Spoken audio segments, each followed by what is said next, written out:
Hello student, আজকে আমরা দেখব ক্লাস 9 এর ইংরেজির দ্বিতীয় চ্যাপ্টারটার নাম হলো অল অ্যাবাউট এ ডগ।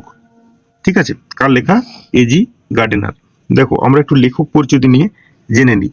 দেখো, Alfred George Gardiner was A British journalist and other. মানে আলফ্রেড জর্জ গার্ডিনার ছিলেন একজন ব্রিটিশ সাংবাদিক এবং লেখক।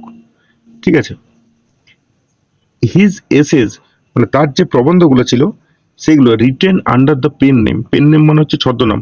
তাহলে তার যে এসেস গুলো, তার প্রবন্ধগুলো লেখা হয়েছিল তার একটা ছদ্মনামে। কি ছদ্মনাম? না আলফা অফ দ্য প্লাউ, এই নামটাতে লেখা হয়েছিল। আর হাইলি রিগার্ডেড মানে অত্যন্ত সম্মানিত হন। হিজ ইউনিকনেস লে in his ability to teach the basic truth of life in an essay and amusing manner. তার যে তার স্বতন্ত্রতা জীবনের মৌলিক সত্যকে একটি সহজ এবং মজাদার পদ্ধতিতে শেখানোর দক্ষতার মধ্যে আবদ্ধ। The pillar of society, pebbles on the seashore, many furrows and leaves in the wind are some of his well known writings.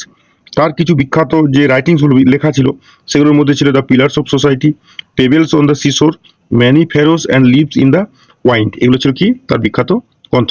তারপর দেখো, ইন দিস টেক্সট মানে এই পাঠ্যে, which is an edited version of Gardiner's essay of the same name, মানে যা একই নামে গার্ডিনারের প্রবন্ধে সম্পাদিত সংস্করণ।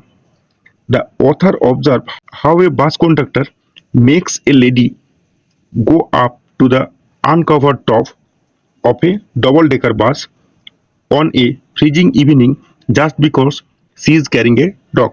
এটার মানেটা হলো, লেখক এখানে পর্যবেক্ষণ করেছেন যে কিভাবে একটি বাস কন্ডাক্টর একটি ঠান্ডা সন্ধ্যায় একজন মহিলাকে বাধ্য করে তার ডবল ডেকার বাসে, যেটাতে কোনো কাভার ছিল না, মানে ছায়া অনাবৃত, মানে যেটাতে কোনো কাভার ছিল না, মানে ফাঁকা একদম, বাসের উপরে বাসের শীর্ষে উঠে যাওয়ার জন্য। কারণ কি না, সেই মহিলাটা একটা কুকুর নিয়ে এসেছিল, কুকুর নিয়ে বাসে উঠেছিল।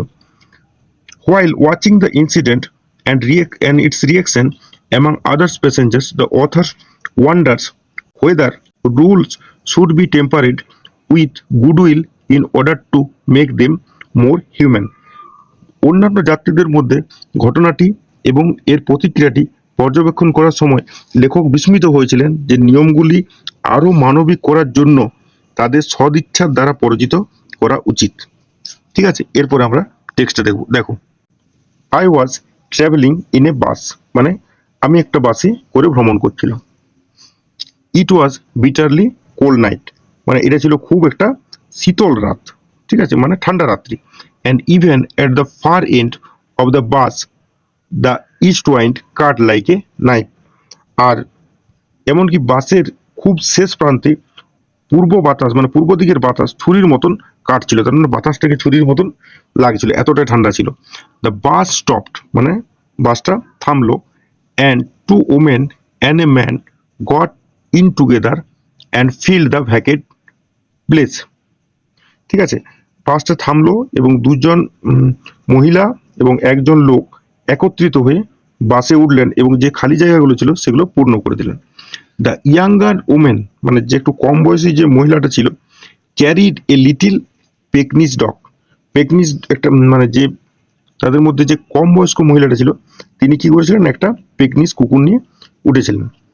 The conductor came in and took their fares. Conductor এলেন এবং তাদের ভাড়াগুলো নিলেন। Then his eyes rested on the beady eyed dog. তারপর তার দৃষ্টি ওই কুকুরটার উপরে পড়লো। I saw trouble coming up.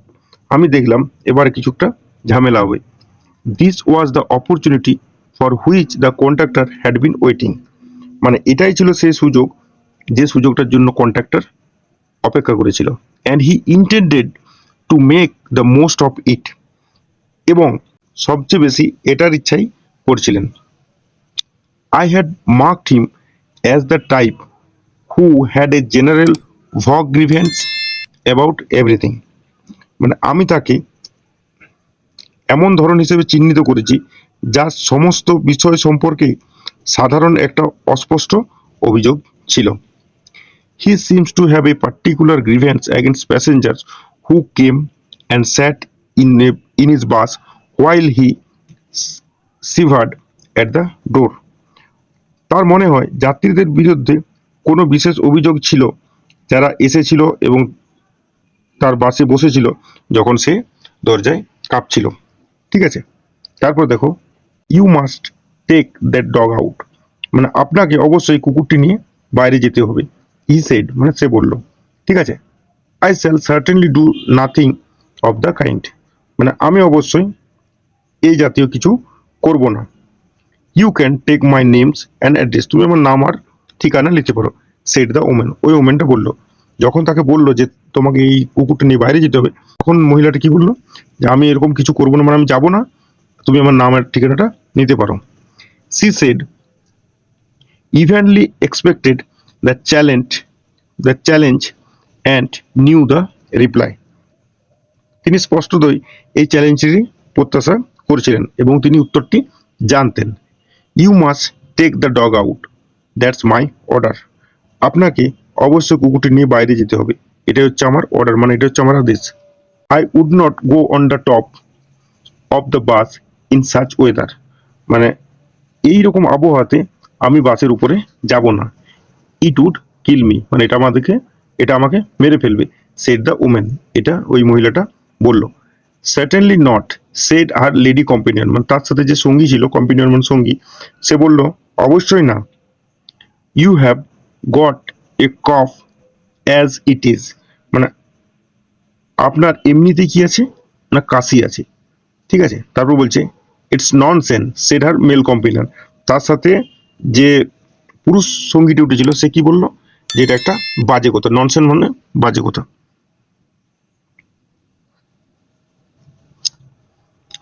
The conductor pull the bell, conductor বেলটা টানলেন, অ্যান্ড দ্য বাস স্টপ, এবং বাসটি থেমে গেল।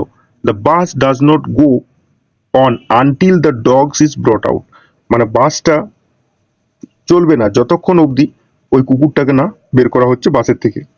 হি stopped on the pavement and waited, pavement মানে হচ্ছে ফুটপাতে নেমে, তিনি he stepped on the pavement and waited, মানে বাসের কন্ডাক্টরটা কি করলো না, ওই ফুটপাতে নেমে গেল এবং অপেক্ষা করতে লাগলো। It was his moment of triumph, triumph মানে হচ্ছে বিজয়, এটাই ছিল যেন তার কাছে বিজয়ের মুহূর্ত। He had the law on his side, মানে আইন তার পক্ষেই ছিল।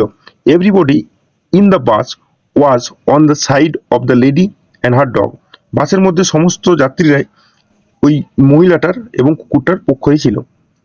দে টকড ইন রেজ ভয়েস, তারা একটু জোরে জোরে গলায় কথা বলছিল। শ্যামফুল, লজ্জাজনক। কল দ্য পুলিশ, পুলিশকে ফোন করুন। লেটস অল রিপোর্ট হিম, মানে সবাই আসুন তাকে ব্যাপারটা জানায়, সবাই আসুন তাকে ব্যাপারটা জানায়। Let's make him give us our fares back, আসুন ওকে আমাদের ভাড়াটা ফেরত দিতে বলা হোক। Yes that's it, let's make him give us fairs back, হ্যাঁ এটাই হোক, হ্যাঁ এটাই, আসুন ওকে আমাদের ভাড়াটা ফিরিয়ে দিতে বলি, মানে সব প্যাসেঞ্জারগুলো মিলে ওই কন্ডাক্টরকে এটা বলছে। The little animal sat blinking at the dim lights, ছোট্ট প্রাণীটি ম্লান আলোতে জলজল করছিল। Unconscious of the travel he had cost, মানে যে সমস্যাটা সে সৃষ্টি করেছিল সে এটা জানতোই না। Conductor came to the door, conductor দরজার কাছে এসেছিল। Some passenger demanded give us our fares back, you have engage to carry us, মানে কিছু প্যাসেঞ্জার দাবি করলো কি, যে আমাদের ভাড়াটা ফিরিয়ে দিন। You have engage to carry us, মানে তোমার কি দায়িত্ব ছিল, যা আমাদেরকে নিয়ে যাওয়া। You can not leave us here all night, তুমি এইখানে আমাদেরকে সারা রাতের জন্য ছেড়ে দিয়ে যেতে পারো না।